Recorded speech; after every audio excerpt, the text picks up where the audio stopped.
Hi, this is Sheila. I'm going to kick off National Poetry Month here at Writing It Real by doing a little poetry reading for you. Welcome to my messy study. It's been a very long week. Busy, busy, busy. Oh, hey, it's not even over yet, and I still have lots to do before the weekend.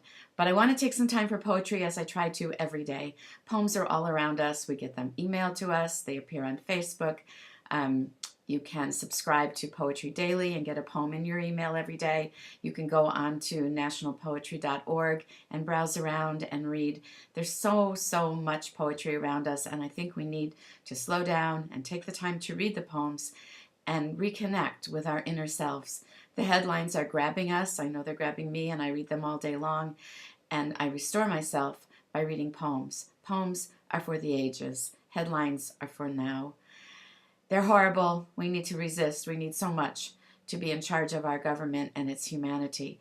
But poetry can help us do that. And I'd like to read from my poems to maybe center you a little bit on poetry at this first week of National Poetry Month. I'm reading from my book, Behind Us, The Way Grows Wider. I think you can see it. It's a collection of poems from my first books and then my later Uncollected poems. And I do have another manuscript that's almost ready. I love when I get the time to sit there with my poems and think about what will make them stronger, what will make them more true. When a poem is manifest on the page, what is lovely about it is it exists in time through narrative, through one thing before the next, just as we live. But it also has a lyric value, the ways in which the images connect together into something that's larger than the whole. Whereas one of my poet teachers, Stanley Plumley, used to say, certainly a poem weighs more at the end than at the beginning, which means we find our way as we're writing the poem to something we didn't know we could say or how we would say it. I'm going to start with a poem that I wrote during a dismal time, just like the times many of us feel we're in now. Poem of sustenance. This is the poem that stands in the moonlight singing, that rises from sleep, because in darkness stars are seen, because in darkness you see what you will, and in darkness you dream. And when fear washes you away and the moon is a cold light vanishing, this is the poem that swims among the coral, casting its net for the small yellow fish or the stars. I'm going to look down at my cheat sheet here to continue reading to you from different parts of the book. My daughter, when she was in college, went away for a year to study in Japan. And just after we'd taken her to the airport and the days after, there was a blue moon, 2 full moons in 1 month. And my husband had set up a telescope in the middle of our street so that he and all the neighbors could view the moon. I came back from teaching night classes and was quite impressed with the venture, but also with what the moon meant to me that night. For my daughter, who has gone to study in Japan. Second full moon in 1 month tonight. Through my skylight, I watch it take its high place before I set binoculars outside on a tripod and search its bright surface. I see a navel on the moon as if it hung once like a large fruit, white lines holding its roundness like the ones on an orange under the peel. I think of your arms growing tight around me as your flight's boarding began, and remember to you the moon was always a brave soul, lying on its back with its tiny little toes in the air, alone in the big blue sky, and the funny moon didn't care. I sang these words to you and never wondered if the planet that gave birth to the moon was as brave as her offspring. If vines and trees mourned the dropping of their ready fruit. As the first fall fog rolls in from Puget Sound, I walk toward our front door, crunching the fallen berries of our mountain ash trees, almost believing you will be inside, a girl once again, under table light, folding origami paper into cranes, crossing cooking skewers for a mobile to hang them from. I sit a while on the front porch, staring into wet leaves, listening for the quiet song Earth sings, her belly full of stems, her daughter far away and bright.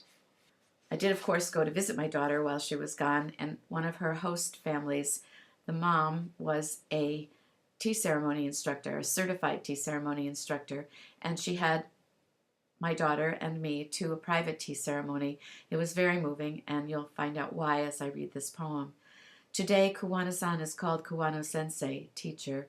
She is instructing the tea ceremony as her mother did before her, and opens the extension to the room so her mother can watch from her bed, though she is 95, blind and deaf and sleeping.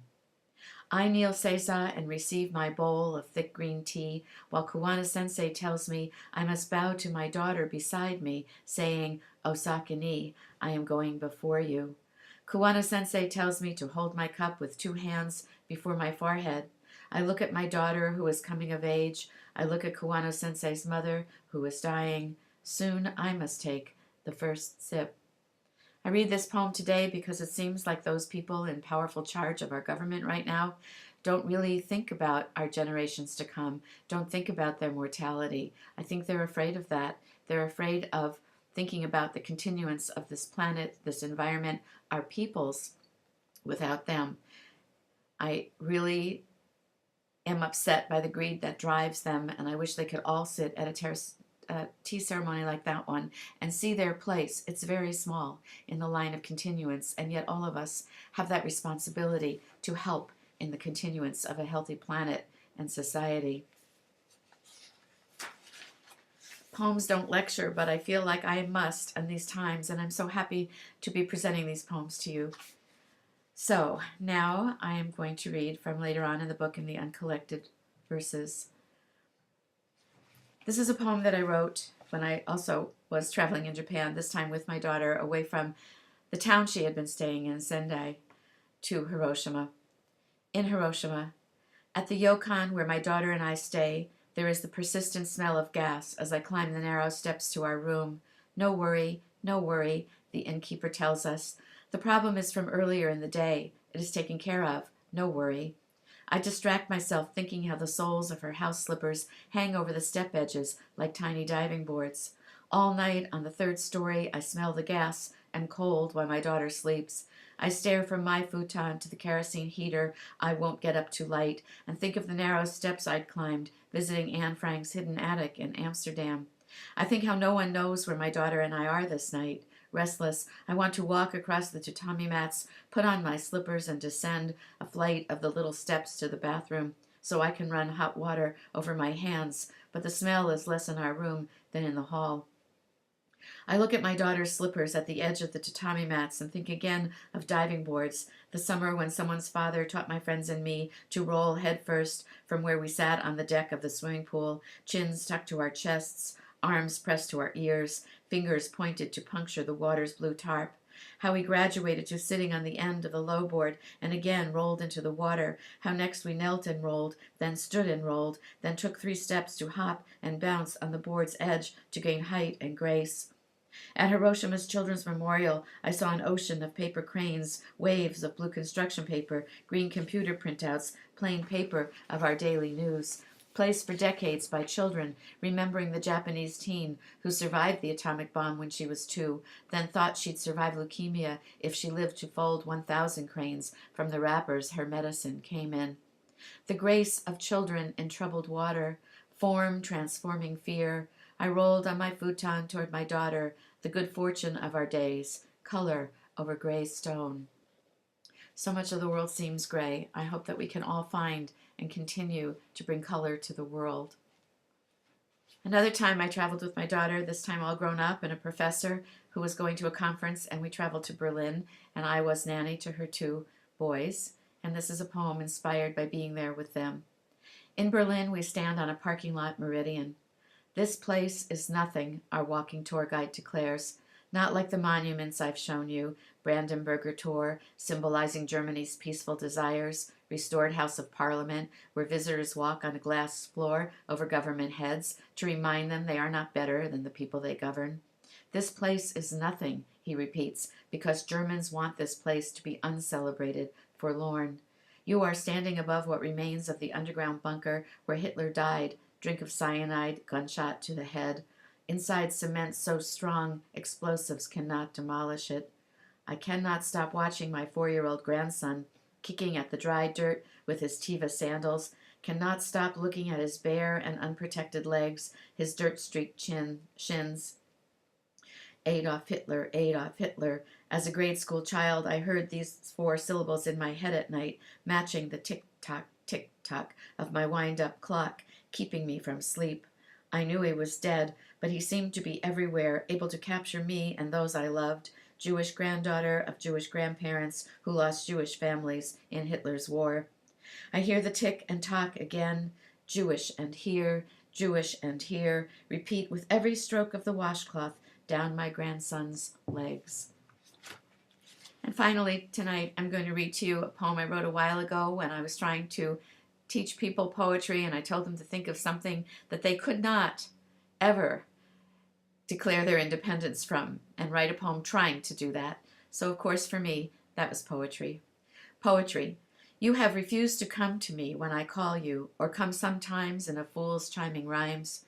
You have dropped phrases here and there, leaving me to find the puzzle they complete. You have distracted me from living the way others think I ought to. You have ignited desire in me when boredom was the companion I thought I preferred. You have made me cry in public, and you have left me speechless in front of students. You have come to me unbidden in the mail, on bus placards and city steps, hooking me and reeling me in until I flutter and gasp. You have made me search you out in books I had never heard of. You have made me a lover of frogs in ancient China, a collector of words I like the sound of, like anticubital. You have widened my circle of friends to old men in Chile and young girls in Greece. You have made, as foreigners, those closer to home who don't understand the calling. I have reminded you that I must earn a living, have asked you to wait so I can sleep, rolling away from the pad and lighted pen. I have turned my head because I was lazy, watching television or reading Sunday's parade. I have sometimes committed to organizations, hoping deadlines and databases would keep you away. Yet there are no vows that I can break with you, my fated life companion. You who sometimes comes hidden under armor and others naked in a waterfall, who sometimes seems afraid of light, yet is as agile-sighted as an eagle, who is as unpluckable as a shooting star, but as harvested as pinion nuts, ethereal as the ocean's spindrift, muscular as its undertow. So as I embark this month on doing some articles about writing poetry, even for prose writers, I hope that you enjoyed the reading. I hope you find places for poetry. And in this same post, I have links to places where you'll find some that I think you'll enjoy. Thank you.